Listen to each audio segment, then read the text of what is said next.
Israel, Saudi আরব, Kuwait.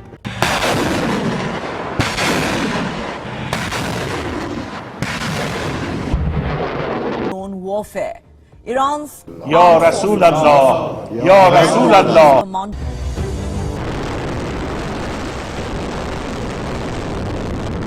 আসসালামু আলাইকুম, সবাইকে স্বাগত বিডি টাইমসের। যুক্তরাষ্ট্র, ইরান এবং ইসরায়েলের মধ্যে যুদ্ধ এখন অনিবার্য। এই যুদ্ধ কে থামাবে? পরিস্থিতি এতটাই ভয়াবহ হয়েছে যে মনে হয় পুরো অঞ্চল জ্বলে পুড়ে ছাই হয়ে যাবে। ইরানের রাজনীতিক এবং সামরিক বিভিন্ন স্থাপনা সহকারে বিভিন্ন রাস্তার মোড়ে মোড়ে প্রতিরক্ষা ব্যবস্থা মোতায়েন করা হয়েছে। আন্তর্জাতিক ফ্লাইট বন্ধ করে দেওয়া হয়েছে। যুক্তরাষ্ট্র মধ্যপ্রাচ্যের 13টি সামরিক ঘাঁটিতে পৃথিবীর সবচেয়ে শক্তিশালী B-2 বোমারু বিমান সহকারে অসংখ্য পরিমাণ সামরিক অস্ত্র জড়ো করেছে। কাতার সহ বেশ কিছু সামরিক ঘাঁটি থেকে যুক্তরাষ্ট্রের অনেক কূটনীতিকদের নিরাপদ স্থানে সরিয়ে নেওয়া হয়েছে।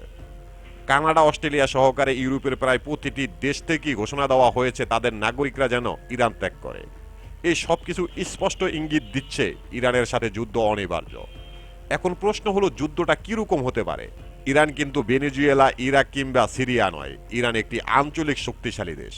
প্রশ্ন হলো, যুদ্ধটা কি দীর্ঘস্থায়ী হবে নাকি যুক্তরাষ্ট্র অন্য কোনো পরিকল্পনা নিয়ে যুদ্ধ শুরু করবে?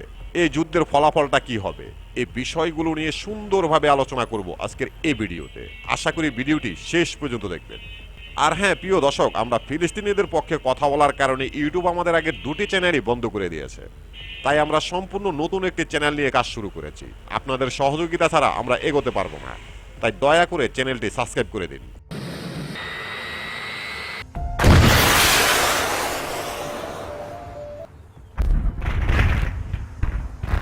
মধ্যপ্রাচ্যের আকাশে আবারও যুদ্ধের ঘনকাটা দেখা দিয়েছে। ইরানের চলমান সরকারি বিরোধী বিক্ষোভকে কেন্দ্র করে ওয়াশিংটন ও তেহরানের মধ্যকার দীর্ঘদিনের বহিরতা এখন চূড়ান্ত সংঘাতের রূপ নিয়েছে। ডোনাল্ড ট্রাম্পের কিছু হুঁশিয়ারি, বিক্ষোভকারীদের জন্য সাহায্য আসতেছে, ইরানের সর্বোচ্চ নেতাকে হত্যা করা হবে, ইরানের রাজনৈতিক ব্যবস্থা পরিবর্তন করা হবে, ইরানের উপরে সর্বোচ্চ হামলা পরিচালনা করা হবে। শুধু হুমকির মধ্যে সীমাবদ্ধ নয়, নিয়েছে বেশ কিছু পদক্ষেপ। মধ্যপ্রাচ্যে কাতার সহ বেশ কিছু দেশে শক্তিশালী আকাশ প্রতিরক্ষা ব্যবস্থা মোতায়েন করেছে যুক্তরাষ্ট্র। পাশাপাশি যুক্তরাষ্ট্রের নাগরিক এবং বেশ কিছু কূটনীতিকদের নিরাপদ স্থানে সরিয়ে নিয়েছে যুক্তরাষ্ট্র। যুক্তরাষ্ট্রের এই গতিবিধি যুদ্ধের আশঙ্কা এখন কয়েক গুণ বাড়িয়ে দিয়েছে। এই প্রেক্ষাপটে প্রশ্ন উঠেছে, যদি সত্যি যুক্তরাষ্ট্র ইরানের উপরে হামলা চালায় তবে সে হামলার ধরন কেমন হতে পারে এবং তেহরানই বা এর জবাবে কি পদক্ষেপ নেবে?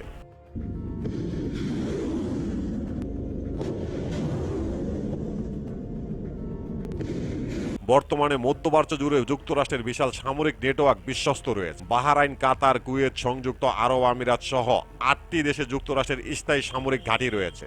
এর মধ্যে কাতারের আল উদাইদ বিমান ঘাঁটিটি কৌশলগতভাবে অত্যন্ত গুরুত্বপূর্ণ, যেখানে প্রায় 10,000 মার্কিন সেনা অবস্থান করছে। সম্প্রতি বিভিন্ন কূটনীতিক সূত্রে জানা গেছে এই ঘাঁটির কিছু কর্মী জরুরি ভিত্তিতে সরিয়ে নেওয়া হয়েছে। সামরিক বিশ্লেষকরা একে সম্ভাব্য যুদ্ধের পূর্ব প্রস্তুতি হিসাবে দেখছেন। অতীতেও ইরানের সাথে উত্তেজনার সময় এই ঘাঁটিটি তেহরানের লক্ষ্যবস্তুতে পরিণত হয়েছিল, যা বর্তমান পরিস্থিতিকে আরও বেশি সংবেদনশীল করে তুলেছে। ইরানের সামরিক হস্তক্ষেপের ক্ষেত্রে ওয়াশিংটনের হাতে বেশ কিছু বিকল্প রয়েছে। তবে বিশ্লেষকরা মনে করছে যুক্তরাষ্ট্র সম্ভবত আফগান বা ইরাকের মতো দীর্ঘস্থায়ী স্থল যুদ্ধে জড়াবে না ইরানের সাথে। কারণ হলো, ভৌগোলিক অবস্থানের দিক দিয়ে বিবেচনা করতে গেলে স্থলপথে ইরানকে আক্রমণ করা এক পর্যায়ে অসম্ভব। এছাড়াও স্থলপথে ইরান অনেক বেশি শক্তিশালী। তাই এমন ভুল যুক্তরাষ্ট্র করবে না, কারণ যুক্তরাষ্ট্রকে অনেক বড় মাসুল দিতে হতে পারে।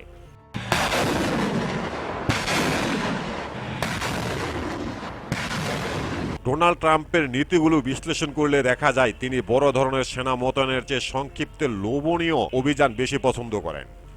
ট্রাম্প এমন অভিযান চান যেখানে মার্কিন সেনাদের জীবনের ঝুঁকি কম থাকে, কিন্তু লক্ষ্য অর্জন হয় শতভাগ। সেই ক্ষেত্রে ইরানের শীর্ষ নেতৃত্বের উপরে ড্রোন হামলা কিংবা দেশটির গুরুত্বপূর্ণ পারমাণবিক কেন্দ্রগুলোতে বিমান হামলার সম্ভাবনা সবচেয়ে বেশি।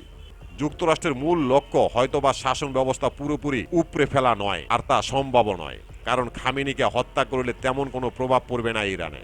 তার উত্তরসূরি কয়েকজনকে ইতিমধ্যে ঠিক করে রাখা হয়েছে, আর তারা খামেনির থেকেও অনেক বেশি কঠোরপন্থী।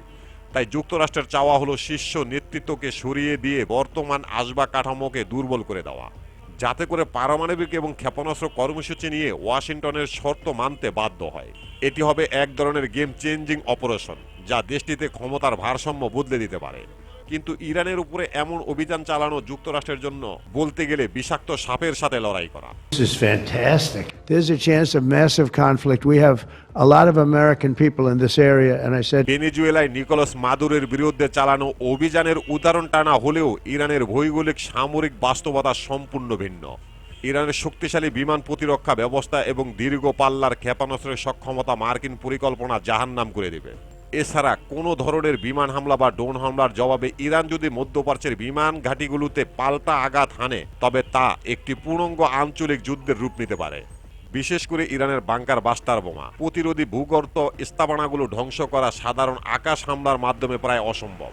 যদিও মধ্যপ্রাচ্যের বিভিন্ন সামরিক ঘাঁটি থেকে ইরানের উপরে হামলা করাও যুক্তরাষ্ট্রের জন্য খুব একটা সহজ কাজ নয়, কারণ ইতিমধ্যে সৌদি আরব সহকারে বেশ কয়েকটি দেশ যুক্তরাষ্ট্রের উপরে নিষেধাজ্ঞা আরোপ করেছে। তারা প্রকাশ্যে ঘোষণা দিয়েছে যেন তাদের দেশের মাটি ব্যবহার করে ইরানের উপরে আক্রমণ চালানো না হয়।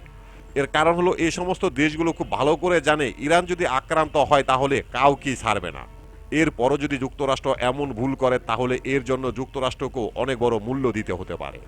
কারণ হলো এতে করে মার্কিন সেনারা জীবনের ঝুঁকিতে পড়বে, যুক্তরাষ্ট্র অনেক বেশি আর্থিক ক্ষতির মুখে পড়বে, আর এতে করে ট্রাম্প নিজ দেশে আক্রমণের শিকার হতে পারে।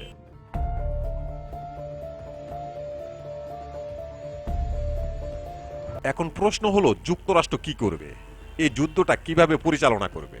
এর উত্তর হবে যুক্তরাষ্ট্রের এখনকার পরিকল্পনা হলো ইরানের কিছু ক্ষেপণাস্ত্র প্রকল্প এবং কিছু পারমাণবিক স্থাপনায় জোরালো হামলা পরিচালনা করা।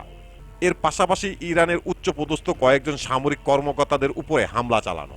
অন্যদিকে মধ্যপ্রাচ্যে অবস্থিত মার্কিন সামরিক ঘাঁটি থেকে তাদের কূটনীতি এবং সামরিক বাহিনীকে নিরাপদ স্থানে সরিয়ে নেওয়া।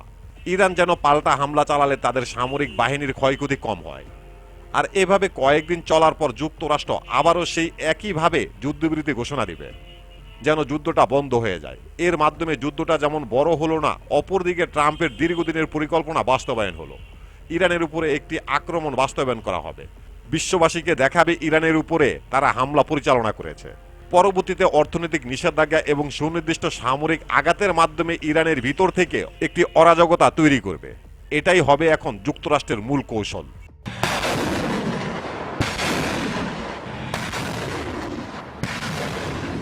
তবে এমনটা নাও হতে পারে, পরিস্থিতি কখন কী রূপ ধারণ করে তা বলা খুবই কঠিন।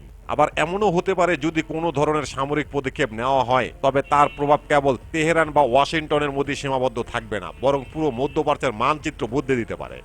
কারণ ইরানের সামরিক শক্তি সম্পর্কে পুরো পৃথিবী ঠিকঠাক মতো এখনো জানতে পারেনি। কারণ বিগত 6 মাসের মধ্যে ইরান ভয়ঙ্কর দুটি ক্ষেপণাস্ত্র পরীক্ষা চালিয়েছে। একটি হলো আকির আল জামান, অপরটি হলো ICBM অন্তঃমহাদেশীয় ব্লাস্টিক ক্ষেপণাস্ত্র। যদিও ইরান পরীক্ষা চালিয়েছে 4 থেকে 5,000 কিলোমিটার রেঞ্জের ক্ষেপণাস্ত্র, কিন্তু এই ক্ষেপণাস্ত্রগুলো মূলত হয়ে থাকে 12,000 কিলোমিটারের। তাই হতে পারে ইরানের এই ক্ষেপণাস্ত্র আঘাত করবে যুক্তরাষ্ট্রের হোয়াইট হাউসে। এর চেয়েও ভয়ঙ্কর ব্যাপার হলো ইরানের পারমাণবিক বোমা। আন্তর্জাতিক পারমাণবিক শক্তি সংস্থার পক্ষ থেকে ঘোষণা দেওয়া হয়েছে এমন একটি যুদ্ধের জন্য অপেক্ষা করছে ইরান। ইরান যুদ্ধের মধ্যেই তৈরি করে ফেলবে তাদের কাঙ্ক্ষিত পারমাণবিক বোমা, আর সেই বোমা দিয়ে ইরান পরীক্ষা চালাবে ইসরায়েল এবং যুক্তরাষ্ট্রের উপরে। আন্তর্জাতিক পারমাণবিক শক্তি সংস্থার এই কথার সত্যতা কতটুকু, এই সম্পর্কে জানতে দেখতে পারেন আমাদের এই ভিডিওটি। প্রিয় দর্শক, আমাদের প্রতিটি ভিডিওর ইনফরমেশন উল্লেখযোগ্য ভেরিফাই পেজ থেকে সংগ্রহ করা। এরপরও যদি ভুল হয়ে থাকে তাহলে অবশ্যই কমেন্ট বক্সে জানিয়ে দিবেন। এখানেই শেষ করছি আমাদের আজকের প্রতিবেদন। আল্লাহ হাফেজ।